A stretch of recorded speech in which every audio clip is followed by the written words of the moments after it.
ये बात लगभग 1 साल पहले की है।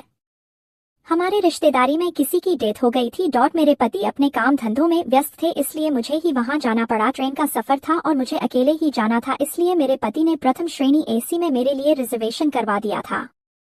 रात को 10 बजे की ट्रेन थी। मुझे मेरे पति स्टेशन तक छोड़ने के लिए आए और मुझे मेरे कूप में बिठाकर टिकट चेकर से मिलने चले गए। मेरा कूप केवल 2 सीटों वाला था। अभी तक दूसरी सीट पर कोई भी पैसेंजर नहीं आया था। मैंने अपने सामान सेट किया और अपने पति की इंतजार करने लगी। थोड़ी ही देर में मेरे पति वापस आ गए। उनके साथ ब्लैक कोट में एक आदमी भी आया था। वो टिकट चेकर था। उसकी उम्र करीब 26 साल की थी, रंग गोरा और करीब 5.25 फीट लंबा हैंडसम नवयुवक लग रहा था। मेरे पति ने उससे मेरा परिचय करवाया। वो आदमी केवल देखने में ही हैंडसम नहीं था, बल्कि बातचीत करने में भी शरीफ लग रहा था। उसने मुझसे कहा, चिंता मत कीजिए मैडम, मैं इसी कोच में हूँ, कोई भी परेशानी हो तो मुझे बता दीजिएगा, मैं हाजिर हो जाऊंगा। आपके साथ वाली बर्थ खाली है, अगर कोई पैसेंजर आया भी तो कोई महिला ही आएगी, इसलिए आप निश्चिंत होकर सो सकती हैं। उसकी बातों से मुझे और मेरे साथ साथ मेरे पति को भी तसल्ली हो गई।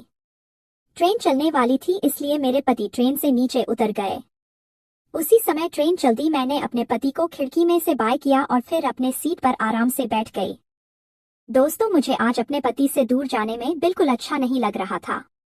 इसका कारण ये था कि मेरी महीना खत्म हुए अभी 1 ही दिन बीता था और जैसा कि आप सब लोग जानते हैं, ऐसे दिनों में शरीर की चाहत कितनी बढ़ जाती है। मैं अपने पति से जी भरकर प्यार करना चाहती थी, लेकिन अचानक मुझे बाहर जाना पड़ रहा था। इसी कारण से मैं मन ही मन दुखी थी। तभी कूप में वो हैंडसम टीटी आ गया। उसने कहा, मैडम आप गेट बंद कर लीजिए, मैं कुछ देर में आता हूँ, तब आपका टिकट चेक कर लूंगा। उसके जाने के बाद मैंने सोचा कि चलो कपड़े बदल लेती हूँ, क्योंकि रात भर का सफर था और मुझे साड़ी में नींद नहीं आती। ये सोचकर मैंने गाउन निकालने के लिए अपना सूटकेस खोला तो सर पकड़ लिया, क्योंकि मैं जल्दबाजी में गाउन के ऊपर वाला नेट का पीस तो ले आई थी, लेकिन अंदर पहनने वाला हिस्सा घर पर ही रह गया था। जो हिस्सा मैं लाई थी वो पूरा जालीदार था, जिसमें से सब कुछ दिखता था। करीब 2 मिनट बैठने के बाद मेरी अंतरात्मा ने मुझे एक नया निर्णय लेने के लिए विवश कर दिया। मैंने सोचा कि क्यों आज इस हैंडसम नौजवान से प्यार का मजा लिया जाए। ये बात दिमाग में आते ही मैंने वो जालीदार कवर निकाल लिया और पहन लिया। सारी तैयारी करने के बाद मैं अपनी सीट पर लेट गई और मैगजीन पढ़ते हुए टीटी का इंतजार करने लगी। मुझे इंतजार करते करते 5 मिनट बीत गए तो मैंने सोचा कि क्यों न पहले खाना खाकर फ्री हो लूं। ये सोचकर मैंने अपना खाना निकाल लिया जो मैं घर से साथ लाई थी। खाना शुरू करते हुए मैंने सोचा कि खाने के बीच में टीटी टिकट चेक करने आ गया तो बीच में उठकर टिकट निकालना पड़ेगा। ये सोचकर मैंने अपने पर्स में रखा टिकट निकाल लिया। टिकट हाथ में आते ही मेरी आंखों के सामने उस टीटी का जवान शरीर घूम गया और मेरे अंदर की औरत ने अपना काम करना शुरू कर दिया। पूरी तैयारी के बाद मैं खाना खाने लगी। तभी मेरे कूप का गेट खुला और टीटी अंदर आ गया। अंदर आते ही मुझे पारदर्शी कपड़ों में देखकर बेचारे को पसीना आ गया। वह बिल्कुल सकपका गया और इधर उधर देखने लगा। मैंने उसका हौसला बढ़ाने के लिए उसकी तरफ मुस्कुरा कर देखा और कहा, आइए टीटी साहब बैठिए, खाना लेंगे आप? मेरी बात सुनते ही वह बोला, नहीं मैडम आप लीजिए, मैं तो बस आपका टिकट टिक करने आया था। कोई बात नहीं, मैं कुछ देर बाद आ जाऊंगा, आप आराम से खा लीजिए। मैंने उसे सामने वाली सीट पर बैठने का इशारा करते हुए कहा, नहीं आप बैठो ना, मैं अभी आपको टिकट दिखाती हूँ। यह कहकर मैंने अपना खाने का डिब्बा नीचे रख दिया और टिकट ढूंढने का नाटक करने लगी।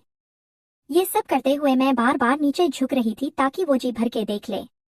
ये सारी हरकतें करते हुए मैं ये इंतजार कर रही थी कि वो खुद मेरे लेफ्ट में रखे हुए टिकट को देख ले, और हुआ भी ऐसा ही। उसने मेरे लेफ्ट की ओर इशारा करते हुए कहा, मैडम लगता है आपने टिकट अपने लेफ्ट साइड में रख लिया है। मैंने अनजान बनते हुए अपने गले की तरफ देखा और हंसते हुए कहा, कहाँ यार। बोलते बोलते मैंने अपने खाना लगे हुए हाथों से उसको निकालने की नाकाम कोशिश की और इधर उधर से उंगली डालकर टिकट पकड़ने की कोशिश करते हुए उसे अपने लेफ्ट के दर्शन करवाती रही। जब मेरी उंगली से टकरा कर टिकट और अंदर घुस गया तो मैंने मुस्कुराते हुए उससे कहा, सॉरी यार, अब तो आपको ही मेहनत करनी होगी। मेरी बात सुनते ही वो उठकर मेरे पास आ गया और मेरे गाउन में हाथ डालता हुआ बोला, क्यों नहीं मैडम, मैं खुद निकाल लूंगा। ये बात कहते हुए वो बड़ी अदा से मुस्कुरा उठा था। उसने डरते डरते मेरे गाउन के अंदर हाथ डाला और टिकट पकड़कर बाहर खींचने की कोशिश करने लगा। वो बेचारा टिकट निकलने से डर रहा था, इसलिए मैंने उसको इशारा किया और बोली, हाँ डॉट हाँ, आप टिकट हाथ डालकर निकाल लो न प्लीज। मेरी बात सुनते ही उसके हौसले बुलंद हो गए। मैं तो यही चाहती थी, इसलिए मैं उसकी तरफ देखकर मुस्कुराने लगी। मुझे मुस्कुराता देखकर वो खुश हो गया। उसके बाद उसने टिकट निकाल कर चेक किया और मेरी तरफ इशारे करते हुए बोला, आप खाना खा लीजिए, मैं बाकी सवारियों को चेक करके अभी आता हूँ। मैंने भी उसको खुला निमंत्रण देते हुए कहा, जल्दी आना। वो मुस्कुराता हुआ जल्दी से बाहर निकल गया। मैंने भी जल्दी जल्दी अपना खाना खाया और बड़ी बेसब्री से उसका इंतजार करने लगी। जितनी जल्दी मुझे थी उतनी ही उसे भी थी, इसीलिए वो भी 5-7 मिनट में ही वापस आ गया। अंदर आते ही उसने कूप अंदर से लॉक कर लिया और मेरे करीब आकर मुझे से बोला, आओ मैडम, आज आपको फर्स्ट एसी का पूरा मजा दिलवाऊंगा। मैंने भी हाँ दिए। करीब 2-3 मिनट के बाद वो अलग हुआ और लगभग गिड़गिड़ाते हुए बोला, मैडम एक प्रॉब्लम है। मैंने पूछा, क्यों, क्या हुआ?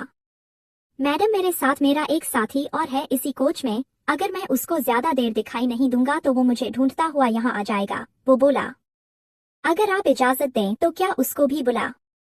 उसके बाद सुनते ही मेरी खुशी ये सोचकर दोगुनी हो गई, चलो आज बहुत दिनों बाद एक साथ प्यार मिलने वाले हैं। इसलिए मैंने तुरंत जवाब दिया, हाँ हाँ, बुला लो उसको भी, लेकिन ध्यान रखना किसी और को पता नहीं चलना चाहिए। जाओ जल्दी से बुला लाओ। मेरी बात सुनते ही वो दरवाजा खोलकर बाहर चला गया और 3-4 मिनट बाद ही वापस आ गया। उसके साथ एक आदमी और था। ये नया बंदा करीब 35 साल की उम्र का था। रंग काला, लेकिन शक्ल सूरत से ठीक ठाक था, बस थोड़ा मोटा ज्यादा था। उन दोनों ने अंदर आते ही कूप को अंदर से लॉक कर लिया और दोनों मेरे पास आकर खड़े हो गए। पुराने वाले टीटी, जिसका नाम मुझे अभी तक पता नहीं था, उसने अपने साथी से मुझे मिलवाया। मैडम, ये है मेरा दोस्त सौरभ। मैंने खड़े होते हुए उससे हाथ मिलाया और पुराने वाले से बोली, ये तो ठीक है, पर तुमने अभी तक अपना नाम तो बताया ही नहीं। मेरी बात पर मुस्कुराते हुए वो बोला, मैडम मुझे अजय कहते हैं। वैसे आप मुझे अज्जू भी बुला सकती हो। मैंने उन दोनों से कहा, अज्जू, तुम्हारा नाम तो अच्छा है, लेकिन यार तुम लोगों ने ये मैडम मैडम क्या लगा रखा है। मेरा नाम रेशमा है। वैसे तुम लोग मुझे किसी भी नाम से बुला सकते हो। आपस में परिचय पूरा होने के बाद हम लोग थोड़ा खुल गए थे, लेकिन वो दोनों कुछ शर्मा रहे थे, इसलिए पहल मुझे ही करनी पड़ी और मैंने अज्जू के गले लग गई। तभी अचानक कूप का दरवाजा खुला और 3 आदमी एक साथ अंदर आ गए। ट्रेन किसी बड़े स्टेशन पर रुकी हुई थी। अचानक उन लोगों के अंदर आने से मैं चौंक गई और जल्दी से अलग होकर अपने कपड़े उठाकर अपना बदन छुपाने की कोशिश करने लगी। उन 3 लोगों के अंदर आते ही सौरभ जोर से चहक कर बोला, आओ बॉस, मैं आप लोगों का ही इंतजार कर रहा था। उसने जल्दी से कूप का दरवाजा अंदर से लॉक कर लिया और मेरी तरफ मुड़कर बोला, चिंता मत करो मैडम, ये लोग भी अपने दोस्त हैं। अभी तुम्हारी इच्छा बढ़ रही थी ना, इसलिए इन लोगों को बुलवाया है। चलो शुरू करते हैं। मुझे इस तरह से उन लोगों का अंदर आना अच्छा नहीं लगा। मैंने नाराज होते हुए कहा, चुप रहो तुम। मुझे क्या तुम लोगों ने बाजारू समझ रखा है? जो भी आएगा मैं उससे प्यार कर लूंगी। तुम लोग अभी मेरे कूप से बाहर चले जाओ, नहीं तो मैं शोर मचा दूंगी। मेरे इस तरह नाराज होने से वो लोग डर गए और मुझे मनाते हुए सौरभ ने कहा, नहीं मैडम ऐसा नहीं है, अगर आप नहीं चाहोगी तो कुछ भी नहीं करेंगे। जो लोग अभी अभी अंदर आए थे उनमें से एक ने कहा, नहीं मैडम, हमें तो अजय ने भेजा था, अगर आपको बुरा लगता है तो हम लोग बाहर चले जाते हैं।